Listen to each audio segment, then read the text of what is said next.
Welcome to the Giving Voice to Depression podcast. We're your co-hosts, Bridget and Terry. Each week, we explore a different perspective on or experience of depression because it varies in form and severity, affecting us differently. Our guests share intimate details of their struggles, coping strategies, and recovery. We keep it real because the struggle is real. We keep it hopeful because there is hope, in spite of what depression tells you. We're not experts or therapists. We're sisters and best friends who live with depression and know that talking about the illness reduces stigma and humanizes the experience, making it safer and easier to ask for needed support. You are far from alone. Hello, Terry. Hello, Bridget. I am so excited to tell everybody that we just had our 100,000th listen on our podcast. And that means people reaching out for help and finding us and having it make a difference. Absolutely. Hearing the stories that let them know the things they're experiencing are experienced by other people and that they live through it and they find ways to manage it and they share those ways. It's really lovely. Really lovely. Every 10 weeks, we do a little review of the previous 9 episodes. It works like an audio table of contents so that you can get a taste of each guest's story and can determine which ones resonate with you. Then you can listen to their full episode. It's also an opportunity to slow down, look back, and be reminded of the wisdom and hope that our guests offer when they share their stories with and for us. To be honest, these are often my favorite episodes because even when I really listen to someone's story, I often find that in the second or even the third playing, I pick up, focus on, and learn different things. It always reminds me of one of my favorite quotes that no man ever steps in the same river twice, for it's not the same river, and he's not the same man. This season included a few holiday episodes. We'll focus on the takeaways from them that have year-round relevance. So grab a cuppa and join us for some of our favorite moments from Season 7 of Giving Voice to Depression. We began the season with our guest, David Woods Bartley, who melds lessons from his own life and battle with depression and its suicidal ideations with his experiences running a nationally recognized animal sanctuary. David offers not only his story of hope, but a simple formula for helping to create more of it in the world.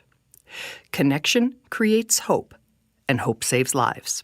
David believes that with certainty since his own life was saved August 31st, 2011, by a first responder on a bridge.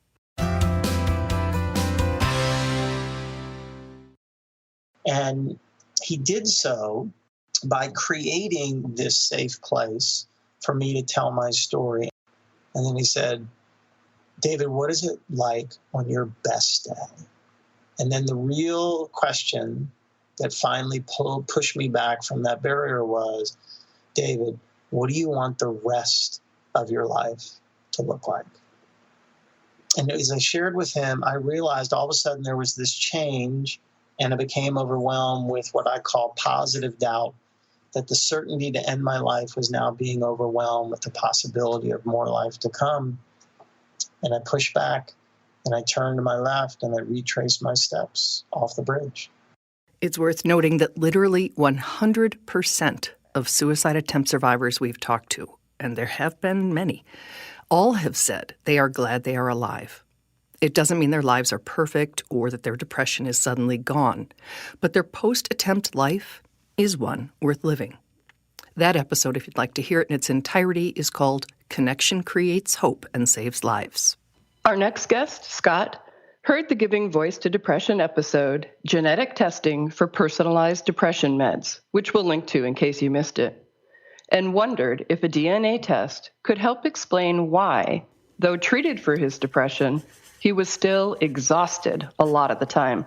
He discussed it with his therapist, saw a doctor, had the test, which is for the MTHFR gene mutation, and when it came back positive, he got a prescription for a supplement. They showed up in the mail. I put one in my hand and I took a picture and I sent it to my wife and I said, here goes nothing, and took it that day. By the end of that week, I kind of realized I'm not tired. I don't need to take a nap. My eyes aren't falling. I actually feel like I could get up, or I had motivation to do other things. And so, yeah, I've been taking it for a few weeks now, and I can tell you, I don't know whether it's that. I don't know whether it's the placebo effect. I don't know. I feel like everything is under control, and I'm in a good place, which is a pretty big change from just a couple months ago.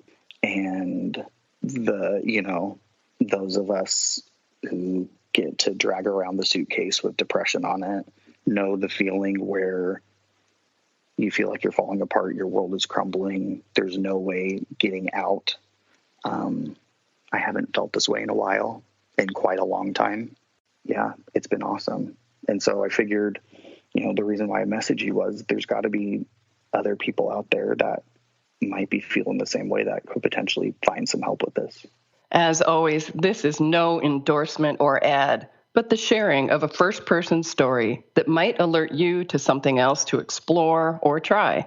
The full episode is called Depressed and Tired, a test that might help.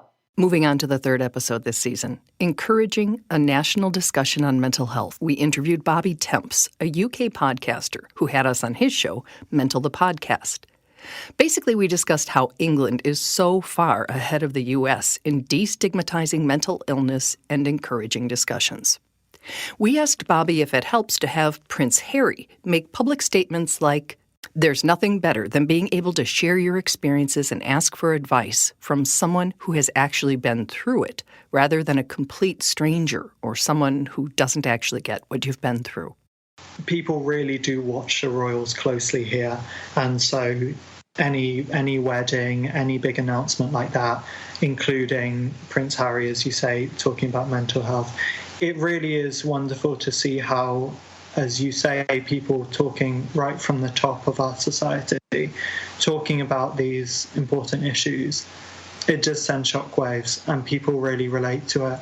And so even people that may not know that much about mental illness, even people that may not be actively involved in it, the fact that they're hearing those conversations going on is a validation. Again, Bobby's episode is called Encouraging a National Discussion on Mental Health. The fourth episode this season is called Know Yourself and Your Podcast Hosts. Another UK mental health advocate, Dan Udell, of the Know Yourself podcast, asked Terry and me to be guests and talk about what we'd learned from interviewing people about depression for the past 2 years. We made an episode from that episode. I had to work that day, so Terry did the interview, which included a bit on what is it like to have your sister and best friend be your go-to person for depression. Hint, it's a double-edged sword. One of the things that's wonderful about having someone close to you who also experiences whatever you're experiencing, in this case depression, is that they understand.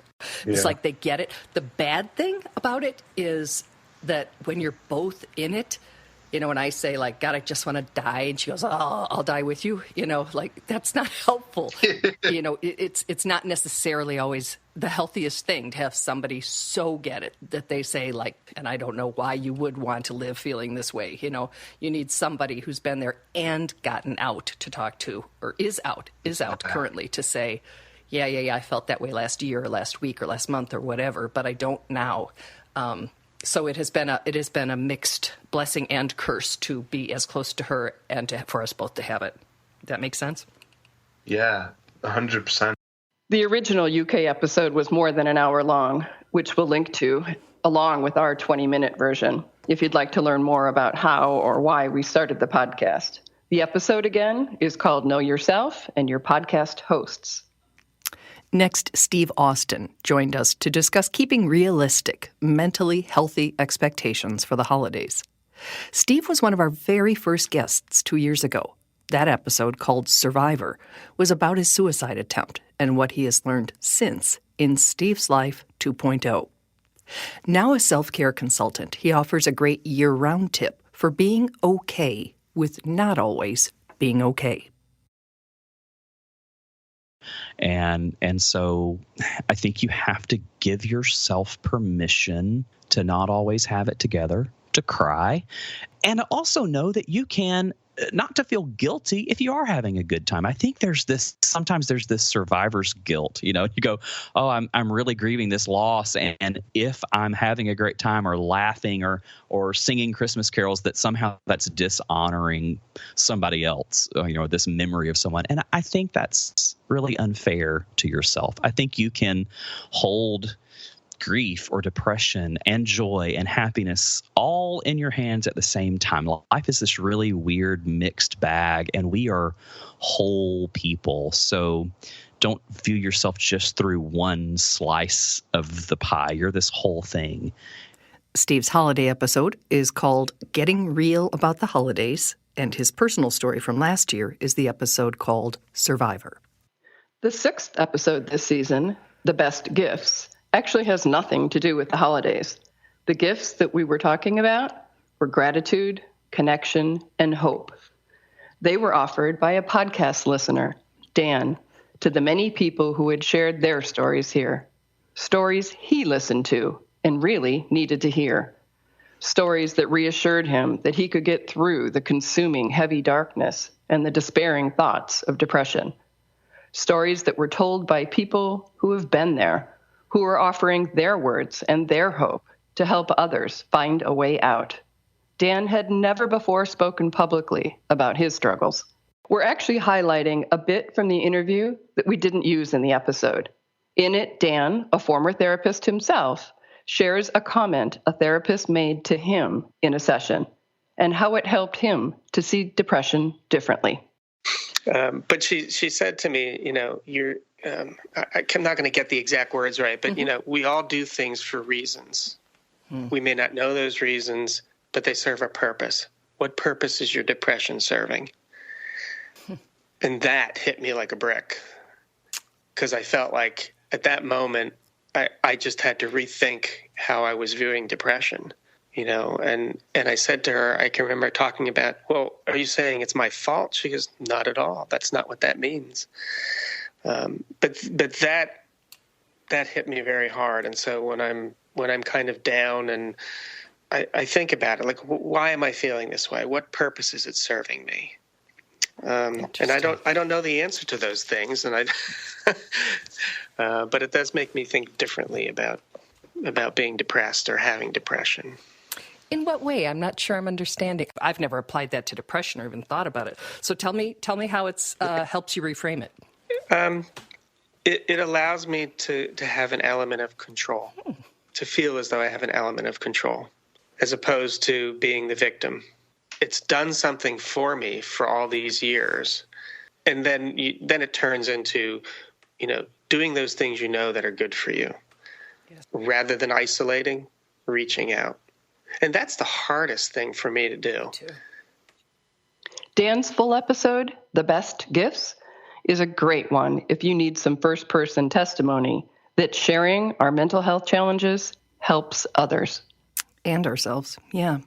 So the 7th episode of the 7th season is one unlike any we've done. It was not a scheduled interview or scheduled episode, but when we read a piece by John Pavlovitz entitled To Those Who Struggle This Christmas, we called him and asked him to read it, specifically for people looking for a little connection or reassurance over the holiday. More than 1,000 people listened in 2 days, Christmas Eve and Christmas Day. And knowing people were finding his kind words was literally the highlight of our holidays. I don't have any magic words to fix what is broken around you or to repair what is broken within you.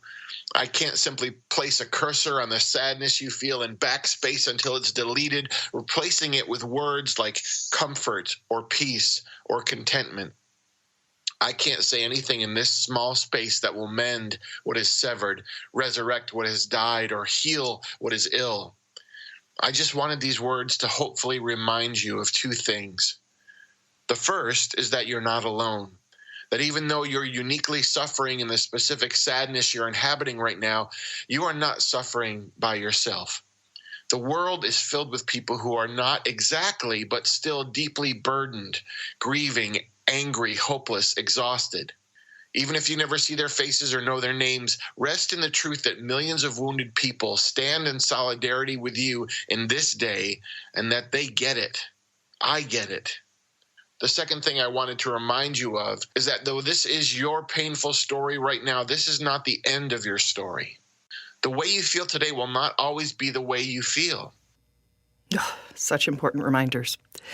We will link to John's article. It is a beautiful piece that could be significant in non-holiday times too, obviously. John did read it in its entirety in the episode To Those Who Struggle at Christmas. And then it was time for a New Year's Day episode.